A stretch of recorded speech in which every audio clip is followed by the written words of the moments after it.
Basic rules, कुछ महत्वपूर्ण तथ्यों पर चर्चा करेंगे। जैसा कि पहला नियम है, किसी भी संख्या में शून्य से गुणा किया जाए या शून्य में किसी संख्या का गुणा किया जाए तो गुणनफल सदैव शून्य प्राप्त होता है। जैसे यदि ए कोई संख्या है, उसकी गुणा यदि हम शून्य से करते हैं तो रिजल्ट हमें क्या प्राप्त होगा? शून्य प्राप्त होगा। किसी संख्या में शून्य से गुणा किया जाए तो ये कोई संख्या, इसमें हमने शून्य से गुणा किया तो रिजल्ट हमें कितना प्राप्त हुआ? जीरो प्राप्त हुआ। गुणनफल कितना प्राप्त हुआ? जीरो। शून्य में यदि किसी संख्या का गुणा किया जाए, जैसे शून्य है, इसमें हम कोई संख्या है जैसे ए, उसकी गुणा करते हैं तो रिजल्ट हमें कितना प्राप्त होगा? गुणनफल शून्य प्राप्त होगा। तो यहाँ पे रिजल्ट हमें शून्य प्राप्त होगा। तो इसके कुछ एग्जाम्पल्स डिस्कस करते हैं। जैसे कोई संख्या है 5, इस 5 में यदि हम शून्य का गुणा करते हैं तो रिजल्ट कितना मिलेगा? जीरो मिलेगा। जैसे संख्या है 12, इसमें यदि शून्य से गुणा करेंगे तो रिजल्ट कितना मिलेगा? जीरो मिलेगा। इसी प्रकार कोई भी संख्या है, जैसे संख्या कितनी है? संख्या है 200, इसमें यदि हम शून्य से गुणा करेंगे तो रिजल्ट हमें कितना मिलेगा? जीरो। कहने का मतलब है कि किसी भी संख्या में यदि हम शून्य से गुणा कर देते हैं तो रिजल्ट हमें क्या मिलता है? शून्य प्राप्त होता है। उसी प्रकार शून्य में हम किसी किसी संख्या की गुणा करते हैं, शून्य में जैसे हमने 5 से गुणा कर दिया तो रिजल्ट कितना मिलेगा? जीरो मिलेगा। जो हमारा गुणनफल होगा वो कितना आएगा? जीरो आएगा। उसी प्रकार अगर 125 में हम शून्य में यदि शून्य में हम 125 का गुणा करते हैं तो रिजल्ट हमें कितना मिलेगा? शून्य मिलेगा। जैसे एक गुणनफल है 2 गुणे 3 गुणे 5 गुणे 7, 2 गुणे 3 गुणे 2 गुणे जीरो। इसकी जब कैलकुलेशन करेंगे तो 2 तिहाई 6, 6 दूनी 12, और 12 की जब जीरो से कैलकुलेशन करेंगे तो रिजल्ट हमें क्या मिलेगा? जीरो मिलेगा। तो पहला नियम सीख चुके हैं, किसी भी संख्या में शून्य से गुणा किया जाए या शून्य में किसी संख्या का गुणा किया जाए तो गुणनफल सदैव शून्य प्राप्त होता है। तो बढ़ते हैं अगले नियम पर। अगला नियम है, शून्य में किसी संख्या से भाग दिया जाए तो भागफल सदैव शून्य प्राप्त होता है। तो शून्य में किसी संख्या से भाग दिया जाए, जैसे ये शून्य है, इसमें हम भाग करेंगे किससे? ए कोई भी संख्या हो सकती है। जैसे कि यहाँ पर देखेंगे, यहाँ पर जो ए है, ए इज इक्वल टू संख्या, ए की जगह पर कोई भी संख्या हो सकती है। ए के स्थान एक, ए का अर्थ क्या है? कोई भी संख्या। तो दूसरे नियम पर डिस्कस कर रहे थे, शून्य में किसी संख्या से भाग दिया जाए, तो शून्य में हमने किसी संख्या से भाग दिया तो भागफल सदैव शून्य प्राप्त होता है। तो भागफल हमें यहाँ पर क्या मिलेगा? शून्य प्राप्त होगा। कुछ एग्जाम्पल डिस्कस करते हैं इससे रिलेटेड। जैसे 0/7, ए यहाँ पर क्या है? ए एक संख्या है। तो जीरो को जब हम 7 से भाग करेंगे तो रिजल्ट कितना मिलेगा? जीरो मिलेगा। कैसे मिलेगा? सॉल्व करके देखते हैं। जीरो से हमने भाग किया किसको? 7 को, तो जीरो, तो एक नोट उल्टा हो गया है, इसको हम इस तरीके से करेंगे, 7 से डिवाइड करेंगे जीरो को, तो 7 का टेबल जब हम जीरो टाइम्स तक पढ़ेंगे तो 7 जीरो जीरो हो जाएगा। तो रिजल्ट यहाँ कुछ नहीं मिलेगा। तो भागफल हमारा कितना आ जाएगा? जीरो आ जाएगा। उसी प्रकार यदि 0/21 दे रखा है तब भी रिजल्ट क्या रहेगा? जीरो रहेगा। कहने का अर्थ है कि शून्य में किसी भी संख्या से भाग करते हैं, कोई भी संख्या, जैसे मान लेते हैं 512 से हमने भाग दिया तो रिजल्ट हमें कितना मिलेगा? शून्य ही मिलेगा। तो सभी केसेस में हमें रिजल्ट क्या मिलेगा? शून्य मिलेगा। तो दूसरा नियम हमारा क्या था? शून्य में किसी संख्या से भाग दिया जाए तो भागफल सदैव शून्य प्राप्त होता है। तो दूसरे नियम के बाद में बढ़ते हैं तीसरे नियम पर। किसी संख्या को शून्य से भाग दिया जाए, जैसे कोई एक संख्या है ए, इसको हमने शून्य से भाग दिया, तो शून्य से भाग दें तो भागफल अनंत प्राप्त होता है। अनंत यानी इनफाइनाइट। तो अनंत प्राप्त होता है। अनंत का साइन इस तरीके से लिखते हैं, अनंत। इसको इंग्लिश में बोलेंगे इनफाइनाइट। इनफाइनाइट प्राप्त होता है। तो जैसे कोई संख्या है 17, यदि हम इसको जीरो से डिवाइड करेंगे तो रिजल्ट कितना मिलेगा? अनंत मिलेगा। अनंत मतलब इसे सॉल्व नहीं कर सकते। जैसे इसको अगर हम सॉल्व करके देखें तो जीरो से हम डिवाइड करेंगे किसको? 17 को, तो जीरो एक कम जीरो, 17 ही शेष बच जाएगा। अगर हम 5 टाइम्स तक ले जाएंगे तब भी क्या होगा? जीरो पचे जीरो हो जाएगा, तब भी रिजल्ट कितना मिलेगा? 17 मिलेगा। तो इस तरीके से हम इसको सॉल्व करते जाएंगे, ये कभी सॉल्व नहीं होगा। तो इसमें भागफल हमें कितना मिलेगा? अनंत मिलेगा। जैसे कोई संख्या है 39 में यदि हम जीरो से भाग करते हैं तो रिजल्ट क्या मिलेगा? अनंत मिलेगा, क्योंकि ये कभी सॉल्व नहीं हो सकते। तीसरा नियम हमने क्या पढ़ा? किसी संख्या को शून्य से भाग दिया जाए तो भागफल अनंत प्राप्त होता है। इसके बाद चौथे नियम पर पहुंचते हैं। किसी भी संख्या की घात शून्य होने पर उसका मान सदैव एक होता है। जैसे कोई संख्या है, हर जगह ए का मतलब ए अर्थात कोई भी संख्या होगी। ए अर्थात कोई भी संख्या हो सकती है। किसी संख्या की घात शून्य होने पर उसका मान सदैव एक होता है। जैसे ये कोई संख्या है ए, इसकी घात कितनी है? शून्य, तो रिजल्ट कितना आएगा? सदैव एक ही आएगा। जैसे 5 है, 5 की घात यदि शून्य है तो रिजल्ट कितना मिलेगा? 1। 12 की घात शून्य है तो रिजल्ट कितना मिलेगा? 1। 51 की घात शून्य है तो रिजल्ट कितना मिलेगा 1। कहने का अर्थ है किसी भी संख्या की घात, ये अर्थात संख्या, तो किसी भी संख्या की घात यदि शून्य है तो हमें वहाँ पर रिजल्ट कितना मिलेगा 1 मिलेगा। रिजल्ट कितना होगा 1। किसी भी संख्या की घात शून्य होने पर उसका मान सदैव 1 होता है। इसके बाद बढ़ते हैं 5वें नियम पर। किसी संख्या को स्वयं से भाग देने पर भागफल सदैव 1 प्राप्त होता है। जैसे कोई संख्या a है, इसको यदि हम a से ही भाग करें तो रिजल्ट यानी जो भागफल है वो हमें कितना प्राप्त होगा, a प्राप्त होगा, जहाँ a इज इक्वल टू क्या हो जाएगा, कोई भी संख्या। जैसे एक संख्या लेते हैं हम 12, तो 12 को स्वयं से अर्थात 12 से यदि भाग करेंगे तो रिजल्ट कितना मिलेगा 1। इस तरीके से भाग करके देखते हैं, तो 12 से जब 12 को भाग करेंगे तो 12 एक कम 12 हो जाएगा, तो रिजल्ट यहाँ पे शेषफल कुछ नहीं मिलेगा, तो भागफल कितना आ जाएगा 1। उसी प्रकार 144 को यदि हम 144 से डिवाइड करेंगे तो रिजल्ट कितना मिलेगा 1। 21 को यदि हम 21 से डिवाइड करेंगे तो रिजल्ट कितना मिलेगा 1। 24 को यदि 24 से डिवाइड करेंगे, स्वयं से मतलब उसी संख्या से डिवाइड करेंगे तो हमें रिजल्ट हमेशा 1 ही प्राप्त होगा। इसके बाद बढ़ते हैं जोड़ घटाने के नियमों पर।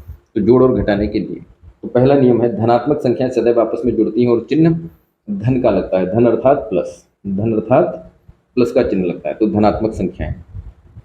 तो धनात्मक संख्याओं में जैसे देखेंगे 6 + 4 है, तो 6 + 4 इज इक्वल टू कितना हो जाएगा, 10 हो जाएगा, और चिन्ह काहे का लग जाएगा, धन चिन्ह लगेगा, यानी प्लस का चिन्ह लग जाएगा यहाँ पर। जैसे कि प्लस की संख्या है 6 और इसको हमें ऐड करना है, इसमें क्या प्लस का 4 ऐड करना है, तो इसको हम इस तरीके से लिख सकते हैं 6 + 4, और 6 + 4 कितना हो जाता है, 10 हो जाता है। 6 और 4 10 हो जाएगा। जैसे प्लस का 5 है, एक धनात्मक संख्या है, इसमें हमें जोड़ना है, प्लस का 6 ऐड करना है, प्लस का 6 ऐड करेंगे तो इसको हम क्या लिख सकते हैं, 5 + 6 लिखेंगे, और 6 और 5 कितना हो जाता है, 11 हो जाता है। तो जो संख्या हमें मिलेगी वो संख्या क्या मिलेगी, पॉजिटिव मिलेगी, क्योंकि चिन्ह इसमें कौन सा चिन्ह लगेगा, धन का चिन्ह लगता है।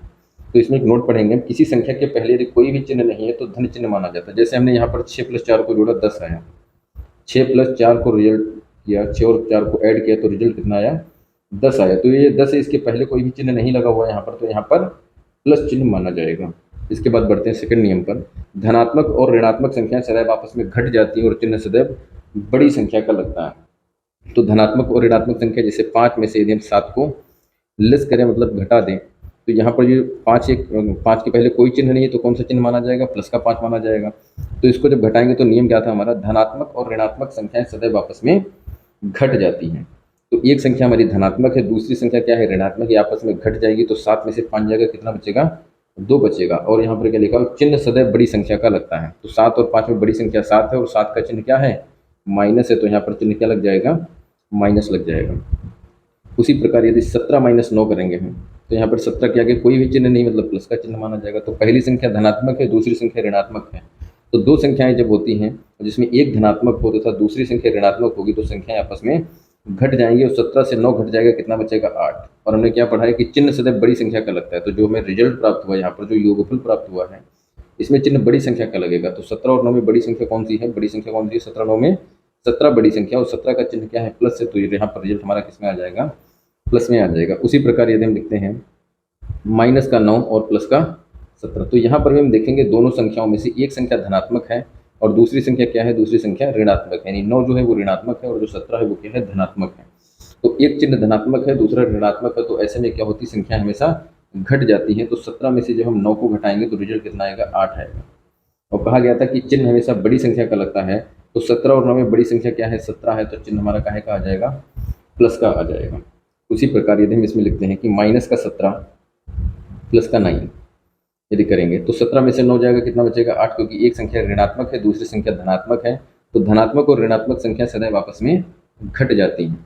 तो घट गई, 17 में से 9 लेस हो गया, तो कितना बचा, 8 बचा है, और चिन्ह हमेशा बड़ी संख्या का लगता है। तो 17 और 9 में बड़ी संख्या क्या है, 17, और 17 का चिन्ह क्या है, माइनस, तो यहाँ पर हमारा क्या, माइनस चिन्ह अर्थात ऋण चिन्ह लग जाएगा। इसके बाद बढ़ते हैं जोड़ और घटाने के तीसरे नियम पर। ऋणात्मक संख्या सदैव आपस में जुड़ जाती है और चिन्ह ऋण लगता है। ऋण चिन्ह मतलब माइनस का चिन्ह लगता है।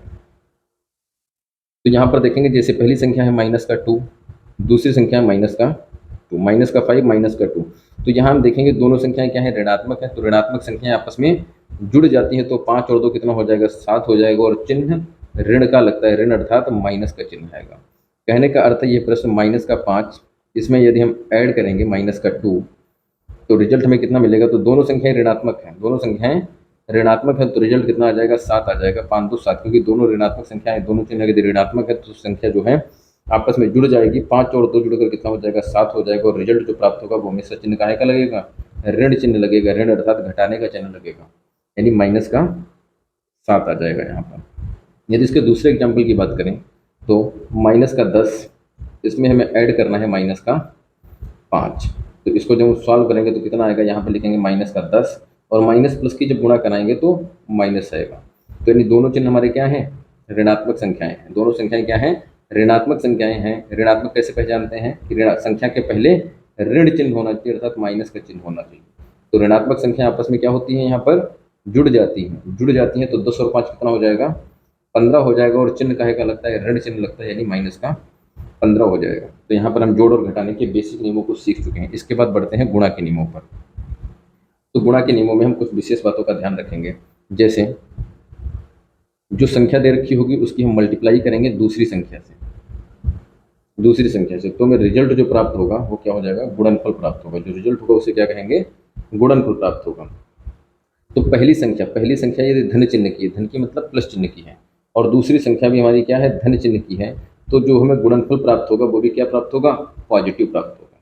उसी प्रकार बात करें यदि पहली संख्या ऋण चिन्ह की है, पहली संख्या ऋणात्मक है और उसके साथ में दूसरी संख्या जो ऋणात्मक है उसकी यदि हम आपस में गुणा करेंगे तो जो गुणनफल हमें प्राप्त होगा वो पॉजिटिव प्राप्त होगा। कहने का अर्थ है कि इन दोनों नियमों में चिन्ह क्या है, समान है। दोनों चिन्ह क्या है, प्लस के साथ प्लस है, माइनस के साथ माइनस है। तो चिन्ह यदि समान है तो जो गुणनफल हमें प्राप्त होगा वो क्या प्राप्त होगा, धनात्मक प्राप्त होगा। जैसे इसको हम पहला पॉइंट मान लेते हैं, दूसरा पॉइंट। तो पहले पॉइंट के यदि हम एग्जाम्पल करते हैं तो जब हम 5 की गुणा करेंगे 4 से करेंगे तो रिजल्ट कितना आएगा, 20 आएगा। 20 के आगे कोई भी चिन्ह नहीं, अर्थात प्लस का 20 हो जाएगा।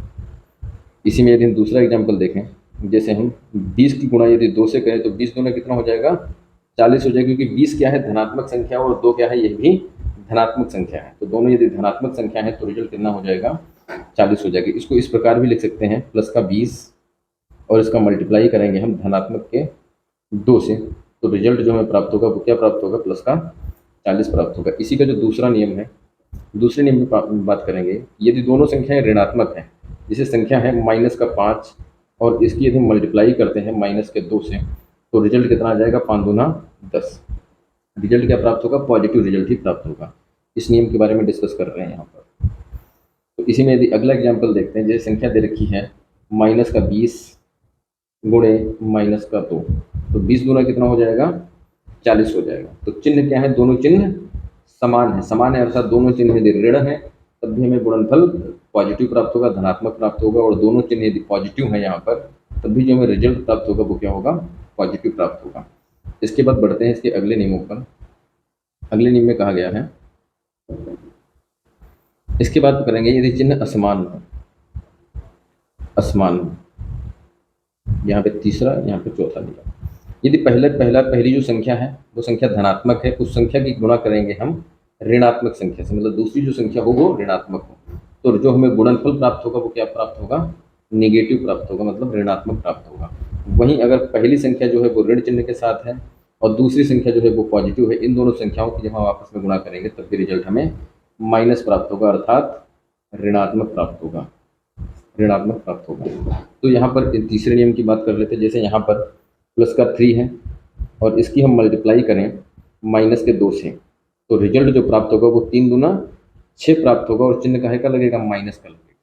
कहने का अर्थ है कि जब दो पेयर मिलते हैं तो धन का चिन्ह मिलता है। 2 प्लस होंगे तब भी धन बनेगा, 2 माइनस होंगे तब भी धन चिन्ह बनेगा, धन अर्थात प्लस का चिन्ह बनेगा। वहीं अगर एक चिन्ह प्लस और माइनस है तो हमेशा हमें ऋणात्मक मान प्राप्त होगा। जैसे हम यहाँ पर यदि बात करें माइनस के 3 और इसकी गुणा करेंगे प्लस के 2 से, तो रिजल्ट हमें क्या प्राप्त होगा, माइनस का 6 प्राप्त होगा। उसी प्रकार यदि हम तीसरे एग्जाम्पल की यहाँ पर फिर से बात करते हैं, तीसरा एग्जाम्पल हम लेते हैं प्लस का 4 और इसकी मल्टीप्लाई करते हैं माइनस के 2 से, तो 4 दूना कितना हो जाएगा, 8 हो जाएगा, और चिन्ह क्या लगेगा, माइनस का चिन्ह लगेगा, क्योंकि चिन्ह क्या है, असमान। और जब भी चिन्ह असमान होंगे तो हमें ऋणात्मक वैल्यू प्राप्त होगी, और चिन्ह यदि समान होते हैं तो हमें वैल्यू धनात्मक प्राप्त होती है। उसके बाद पढ़ेंगे अगर माइनस गुणा समबार हो तो रिजल्ट हमें क्या प्राप्त होगा, धनात्मक प्राप्त होगा, धनात्मक। सम अर्थात 2 4 6 8 0। और वहीं विषम बार होगा तो हमें वैल्यू क्या प्राप्त होगी, ऋणात्मक प्राप्त होगी। जैसे यहाँ पर एक एग्जाम्पल हम लिखते हैं, जैसे 2 गुणे -3 गुणे -2 गुणे -2 गुणे -1, इन संख्याओं को गुणा करेंगे तो हम पहले माइनस चिन्ह को कैलकुलेट करेंगे कि माइनस चिन्ह इस कैलकुलेशन में गुणनफल में कितनी बार है। तो यहाँ पर देखेंगे 1 माइनस ये हो गया, 2 3 4, तो टोटल जो माइनस चिन्हों की संख्या वो कितनी है, 4। टोटल माइनस चिन्हों की संख्या कितनी है, 4, और 4 क्या होती है, एक सम संख्या होती है। तो जो हमें रिजल्ट प्राप्त होगा वो क्या प्राप्त होगा, धनात्मक प्राप्त होगा। तो यहाँ देखते हैं रिजल्ट कितना आएगा, 2 तिहाई 6, 6 दूनी 12, 12 दूनी 24 और 24 से कम 24 प्लस का 24 प्राप्त होगा। वहीं बात करें अगर हम दूसरे नियम की, तो यहाँ पर हम लिखते हैं 2 गुणे -3 गुणे -2 गुणे -2 गुणे 1। तो इसको जब हम कैलकुलेट करेंगे तो कितना होगा, 2 तिहाई 6, 6 दूनी 12, 12 दूनी 24, 24 से कम 24 आ जाएगा। लेकिन यहाँ देखते हैं चिन्ह कौन सा रहेगा, तो यहाँ माइनस कैलकुलेट करेंगे। माइनस कितने हैं, 1 2 3, माइनस कितने हैं, 3, और 3 क्या होता है, विषम होता है। 3 क्या होती है, 3 जो वैल्यू होती है वो क्या होती है, विषम होती है। तो जो हमारी वैल्यू आएगी वो क्या आएगी, ऋणात्मक आएगी, अर्थात -24 आएगी, -24 हो जाएगा। इसके बाद पढ़ते हैं भाग। भाग के नियम में दो तरीके की कंडीशन बनती है। पहली कंडीशन क्या बनती है, यहाँ तक की पहली कंडीशन बनती है, यदि अंश और हर के चिन्ह समान है तो धनात्मक मान प्राप्त होगा। तो धनात्मक मान प्राप्त होगा तो दो चीज़ें रहती हैं, एक अंश और दूसरा हर। जो अंश है वो हमारा पॉजिटिव है और हर जो है वो भी हमारा पॉजिटिव है, तो रिजल्ट हमें क्या मिलेगा, पॉजिटिव मिलेगा। मतलब जो भागफल होगा वो हमारा क्या मिलेगा, पॉजिटिव मिलेगा। यदि अंश का चिन्ह माइनस है, अंश क्या है, ऋणात्मक है, और हर भी यदि ऋणात्मक है, तब भी जो रिजल्ट होगा, जो हमारा भागफल होगा, वो इन दोनों ही केसेज में क्या प्राप्त होगा, पॉजिटिव प्राप्त होगा। वहीं यदि दूसरी कंडीशन की बात करें तो अंश बटे जो हर है, अंश अंश धनात्मक है और हर क्या है, ऋणात्मक है। या फिर ये कहा जाए कि जो हमारा अंश है वो ऋणात्मक है और जो हर है वो क्या है, वो धनात्मक है। तो इन दोनों ही स्थितियों में जो हमें भागफल प्राप्त होगा, वो हमेशा क्या आएगा, ऋणात्मक आएगा, ऋण चिन्ह के साथ आएगा। इस पर कुछ एग्जाम्पल करते हैं। जैसे एग्जाम्पल लेते हैं अंश बटे हर। तो पहली संख्या हमने पॉजिटिव लिखी और दूसरी संख्या भी हमने पॉजिटिव लिखी। तो इसको जब हम सॉल्व करेंगे तो 2 तिहाई 6, नहीं रिजल्ट कितना आ जाएगा, 3 आ जाएगा। 2 को 6 से भाग करेंगे, 2 को 6 से भाग करेंगे तो रिजल्ट कितना आएगा, 2 तिहाई 6 आएगा, यानी भागफल हमारा कितना आ जाएगा, 3 आ जाएगा। और भागफल यदि 3 आ जाएगा तो भागफल 3 के पहले कोई भी चिन्ह नहीं लगा हो तो कौन सा चिन्ह लगेगा, प्लस का चिन्ह लगेगा। वही इसके दूसरे एग्जाम्पल की बात करें, जैसे 12/6 लिख दिया हमने है, तो दोनों संख्याएं क्या है, धनात्मक है। धनात्मक अर्थात यहाँ पर कोई चिन्ह नहीं लगा है तो प्लस चिन्ह माना जाएगा, 6 के साथ कोई चिन्ह नहीं है तो प्लस चिन्ह माना जाएगा। तो 6 दूना 12, यानी भागफल कितना आ जाएगा, 2 आ जाएगा, जो कि धनात्मक रहेगा।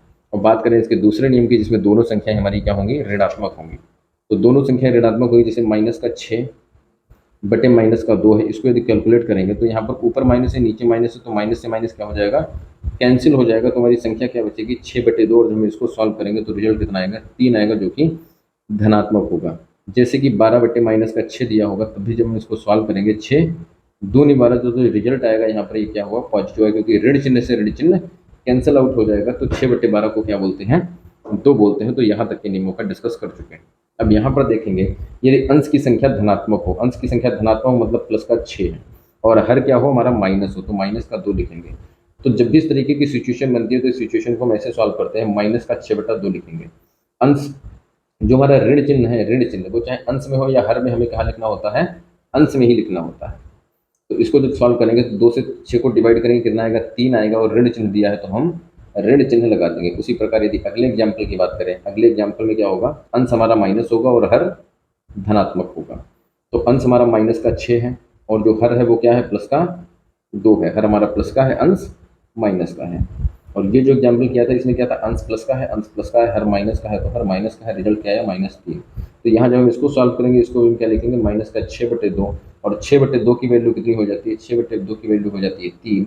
और यहाँ पर ऋण चिन्ह दे रखा है तो ऋण चिन्ह लगा देंगे, तो यहाँ हमें निगेटिव रिजल्ट प्राप्त होगा। तो यहाँ पर हम ऐसा भी कह सकते हैं कि जैसे संख्या दे रखी है माइनस का a/b दे रखा हो, या दे रखा हो a/-b दे रखा हो। दोनों ही कंडीशन में a को हम जैसे यहाँ पर मान लेते हैं 6, जैसे यहाँ पर हमने एग्जाम्पल किया, और b को क्या मान लेते हैं 2। यहाँ पर a कितना है, 6, और b कितना है, 2। यहाँ पर इस एग्जाम्पल को देखेंगे इन दोनों, तो दोनों ही केसेस में हमें क्या मिलेगा, माइनस का ए अपॉन बी मिलेगा, माइनस का ए अपॉन बी मिलेगा। तो माइनस का a upon b is equal to a upon minus का b is equal to minus का ए अपॉन बी। तो ये तीनों आपस में क्या होते हैं, बराबर होते हैं। तो चाहे अंश में माइनस दिया हो या हर में ऋण चिन्ह दिया हो, तो जो भी हमें भागफल प्राप्त होगा, अर्थात जो भी हमें रिजल्ट प्राप्त होगा, वो क्या प्राप्त होगा, निगेटिव प्राप्त होगा। जैसे जैसे हम इस एग्जाम्पल को लेते हैं, माइनस का 6/2, तो माइनस का 6/2 बराबर, चाहे अंश में लगाया जाए या इसको लिखा जाए, ये प्लस का था, ये प्लस का है ना, फिर उसके बाद चाहे हम इस संख्या को लिखेंगे माइनस का 6/2, दोनों ही कंडीशन में इसको क्या लिखेंगे, माइनस का 6/2 लिखेंगे। यहाँ भी हमने माइनस का 6/2 लिखा था, यहाँ भी हमने माइनस का 6/2 लिखा था, और 6/2 को सॉल्व करेंगे तो कितना आ जाएगा, माइनस का 3 आ जाएगा। आज के लिए इतना ही। कल हम पढ़ेंगे बीजगणितीय संक्रियाएं, जो अगली क्लास होगी उसमें हम पढ़ेंगे बीजगणितीय संक्रियाएं, बीज गणितीय संक्रियाएं, बीज गणितीय संक्रियाएं। बीज गणितीय संक्रियाओं में कुछ बेसिक जानकारी ले लेते हैं। बीज गणितीय संक्रियाएं दो प्रकार की होती हैं। पहली होती है चर राशियां, पहली क्या होती है, चर राशियां, और दूसरी राशियों की बात करें, दूसरी क्या होती है, अचर राशियां। अचर राशियां, चर राशियां उन्हें कहते हैं जिनका मान निश्चित नहीं होता है, अर्थात जिनका मान बदलता रहता है। यहाँ पर क्या होता है, मान बदलता है, मान बदलता है। कल इनकी डिफिनेशन करा देंगे, जब नेक्स्ट क्लास होगी ना उसमें इसकी डिफिनेशन भी करा दी जाएगी। अचर राशियां क्या होती हैं, मान नहीं बदलता, मान नहीं बदलता, मान नहीं बदलता। और मान नहीं बदलता अर्थात निश्चित रहता है। मान क्या रहता है, मान क्या रहता है, मान निश्चित रहता है। मान निश्चित है, यहाँ पे मान निश्चित नहीं है, निश्चित नहीं है। तो चर राशियों में जो हमारे एग्जाम्पल्स होते हैं वो क्या हो जाएंगे, चर राशियों के एग्जाम्पल्स देखेंगे। चर राशियों के एग्जाम्पल्स क्या होंगे, ए बी सी डी, मतलब जो भी हम वैल्यू मानते हैं वो सभी वैल्यू क्या हो जाती हैं, एक्स वाई जेड हो जाती हैं। ठीक है, जैसे कभी देखेंगे हम मैथ में, जैसे एक्स की वैल्यू मान लेते हैं, तो एक्स की वैल्यू कभी क्या आ जाती है, 5 आ जाती है, कभी 7 आ जाएगी। एक्स इज इक्वल टू कभी 5 आएगा, कभी 7 आएगी। तो जैसी इक्वेशन होगी हमारी, वैसा ही हमारे एक्स की वैल्यू आएंगी। तो यहाँ देख रहे हैं कि एक्स की जो वैल्यू है ये क्या है, कोई निश्चित फिक्स नहीं है। तो यहाँ पर इसकी वैल्यू कितनी हो जाएगी, 5 हो जाएगी, 7 हो जाएगी, 12 हो सकती, कुछ भी हो सकती। तो कहने का मतलब जो चर राशियां हैं इनका मान क्या रहता है, निश्चित नहीं होता है। और वही बात करें हम अचर राशियों की, तो अचर राशियों का मान बदलता नहीं है, अर्थात निश्चित रहता है। तो अचर राशियों में हमारे एग्जाम्पल क्या हो जाएंगे, जैसे संख्याएं होती हैं इनका मान क्या होता है, निश्चित ही रहता है। जैसे 3 की वैल्यू हमेशा 3 ही रहेगी, और संख्याएं हमारी अनंत तक होती हैं। तो जितनी भी हमारी सारी संख्याएं हैं वो क्या होती हैं, अचर राशियां होती हैं। और जितने भी वेरिएबल्स होते हैं जिनको हम मानते हैं, जो संख्याओं को, वो क्या होते हैं, चर राशियां। चर राशियों को इंग्लिश में क्या बोलते हैं, वेरिएबल्स। स्पेलिंग क्या होती है इसकी, VARIABLES, वेरिएबल्स। वहीं अचर राशियों को क्या कहते हैं, कांस्टेंट, कांस्टेंट, CONSTANT, कांस्टेंट। तो चर राशियों को कांस्टेंट बोलते हैं, और अचर राशियों को वेरिएबल्स बोलते हैं, और अचर राशियों को क्या कहेंगे, कांस्टेंट। तो कल हम बीजगणित संक्रियाओं के बारे में डिस्कस करेंगे, और इसके बाद में इसमें आपकी 5 से 6 क्लास होने वाली है, जिसमें आपको बेसिक के बारे में पूरी जानकारी दी जाएगी। आज के लिए इतना ही, धन्यवाद।